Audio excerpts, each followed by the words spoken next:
Apa kata Ustaz? Zaman kita ini sekarang ini banyak orang-orang yang keyakinannya semakin berkurang terhadap Allah Subhanahu wa taala. Mereka beranggapan pekerjaan itu adalah hal yang paling penting, nomor satu. Atau uang itu, duit itu adalah yang terpenting, nomor satu. Kalau tidak punya pekerjaan, kalau tidak punya uang, tidak bisa makan. Ini keyakinan orang sekarang ini. Padahal kita mau kerja atau tidak, pegang uang atau tidak, kalau ditakdir makan di hari itu oleh Allah Subhanahu wa taala, kita akan makan walaupun dompetnya kosong. Walaupun dompetnya kosong. Bengi-bengi luwe misalnya ya. Buka dompet isine 2.000. Mau beli Indomie tidak cukup, kurang. Indomie ini 2.500 misalnya, 3.000. Kok subhanallah diingatkan sama temennya, tonggone. Cak, ayo melok nanti. Lu sampean diundang tahlil lah. Alhamdulillah. Ndak duwe sih iso mangan. Kenapa? Karena uang pekerjaan itu tidak menentukan apa-apa. Yang mentakdirkan kita mendapatkan rezeki itu adalah Allah Subhanahu wa taala. Uang dan pekerjaan itu hanya perantara. Karena itu salah sekali kalau ada orang yang lebih mementingkan pekerjaan dan penghasilan tapi dia tidak memperhatikan sholatnya. Kerja tapi tidak sholat duhur. Berangkat kerja isu-isu tapi tidak sholat subuh. Seakan-akan pekerjaan itu lebih penting dari sholat. Dia lupa yang ngasih rizki dia adalah Allah yang mewajibkan sholat subuh. Yang ngasih rizki dia adalah Allah yang mewajibkan sholat duhur dan sholat-sholat yang lain. Seandainya Allah itu tego, lek ono wong ndak sholat subuh atau ndak sholat duhur, rizkinya diputus hari itu sama Allah, kelaparan. Mungkin orang Pasuruan banyak yang kelaparan. Kenapa? Lebih mementingkan pekerjaan ketimbang sholat subuhnya, lebih mementingkan pekerjaan, penghasilan daripada sholat duhurnya. Kadang-kadang di pasar iso sholat tapi tidak sholat. Jatuh-jatuh sampai pasar ngopak itu.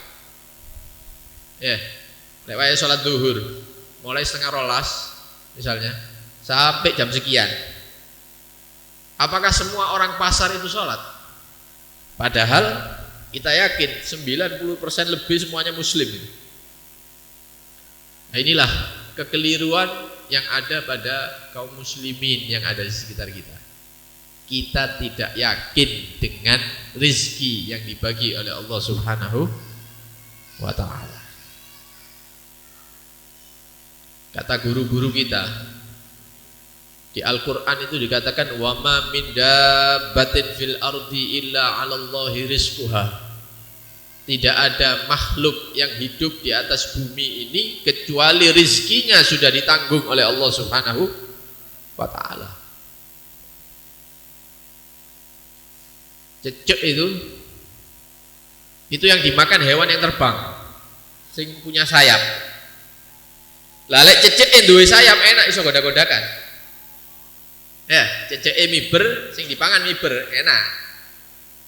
Dicedeki dipangan, miber mana cecek kan begitu.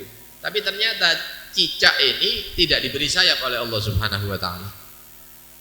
Nempel di tembok. Rizkinya terbang kebanyakan. Secara akal mati cecek ini. Secara akal manusia mati cecek seharusnya. Kenapa? Karena rizkinya berterbangan, dia tidak bisa terbang. Tapi bagaimana Allah Subhanahu wa ta'ala menggiring serangga-serangga kecil itu supaya nempel di tembok yang dekat dengan cecek tadi itu. Jadi cecek itu tinggal jalan dikit dimakan. Nanti dapat berapa menit lagi ada satu lagi didekati lagi dimakan. Wa ma min dabbatin fil ardi illa 'alallahi. Tidak ada makhluk yang ada di bumi ini kecuali sudah dijamin rizkinya oleh Allah Subhanahu. Pernah antum sampean kelihatan cecek mati kelaparan? Tidak pernah. Tidak ada cecek mati kelaparan. pasti semuanya kenyang. Karena Allah yang ngatur rezekinya. Laba-laba itu tugasnya dia hanya membuat sarang saja, rumah. Mari kono pasrah sama Allah sudah. Lek ana sing teko ya alhamdulillah ya. Tapi ada aja yang terbang melewati sarangnya laba-laba, kemudian laba-labanya makan. Kenapa? Yang ngatur Allah. Loh kok bisa manusia ini kalah ambek cecek, kalah ambek laba-laba.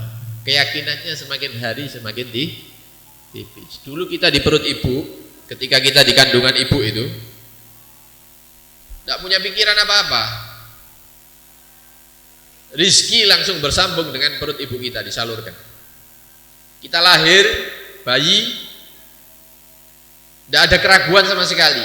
Kita yakin bahwa rizki akan sampai kepada kita, disusoni. Ke umur 6 bulan, 7 bulan didulang sama bapak ibunya. Tidak bingung, bayi itu tidak tahu bingung. Ya, tahu ketok bayi cekelan das ini.